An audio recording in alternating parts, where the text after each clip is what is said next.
Why is it so important that we educate our people? Because we don't want to go down the same pathway as many other pinnacle nations who have preceded us. I think particularly about ancient Rome. Very powerful. Nobody could even challenge them militarily. But what happened to them? They destroyed themselves from within. Moral decay, fiscal irresponsibility. They destroyed themselves. And if you don't think that can happen to America, you get out your books and you start reading. But you know, we can fix it. Why can we fix it? Because we're smart. We have some of the most intellectually gifted people leading our nation. All we need to do is remember what our real responsibilities are so we can solve the problems. I think about these problems all the time. And, you know, my role model was Jesus. And he used parables to help people understand things. And one of our big problems right now, and like I said, I'm not politically correct, sorry, but, you know, our deficit is a big problem. Think about it. And our national debt, $16.5 trillion. You think that's not a lot of money?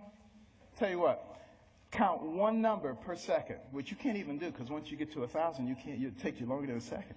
But one number per second. You know how long it would take you to count the 16 trillion? 507,000 years. More than 500,000 years to get there. We have to deal with this. Here's the parable. A family falls on hard times. Dad loses his job or is demoted, gets part-time work. He has 5 children. He comes to the 5 children. He says, we're going to have to reduce your allowance. Well, they're not happy about it, but he said, except for John and Susan. They're special. They get to keep their allowance. In fact, we may give them more. How do you think that's going to go down?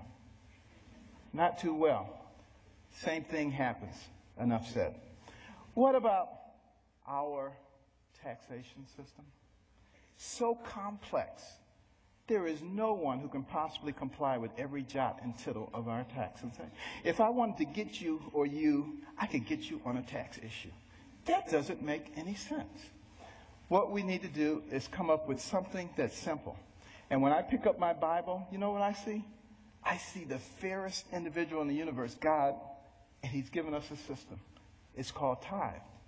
Now, we don't necessarily have to do it 10%, but it's principle. He didn't say, if your crops fail, don't give me any tithes.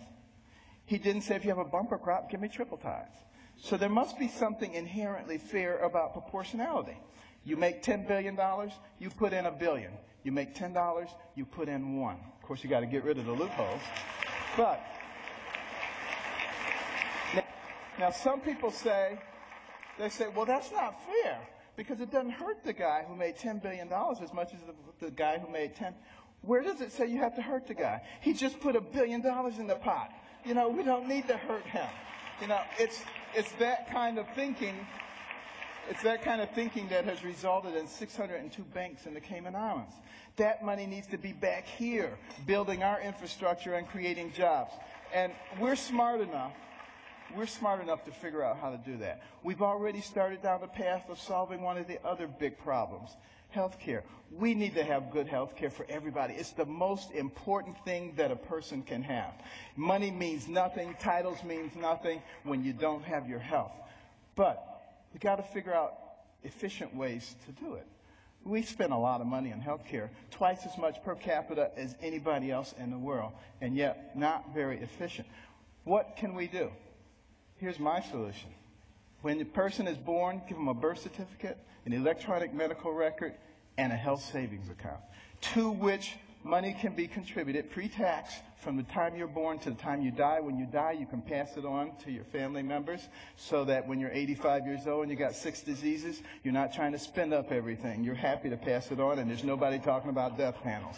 That's number one. And also, you know, for the people who are indigent, who don't have any money, We can make contributions to their HSA each month because we already have this huge pot of money. Instead of sending it to some bureaucracy, let's put it in their HSAs.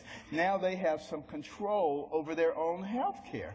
And what do you think they're going to do? They're going to learn very quickly how to be responsible. When Mr. Jones gets that diabetic foot ulcer, he's not going to the emergency room and blowing a big chunk of it. He's going to go to the clinic. He learns that very quickly. Gets the same treatment. In the emergency room, they send him out. In the clinic, they say, let's get your diabetes under control so you're not back here in 3 weeks with another problem.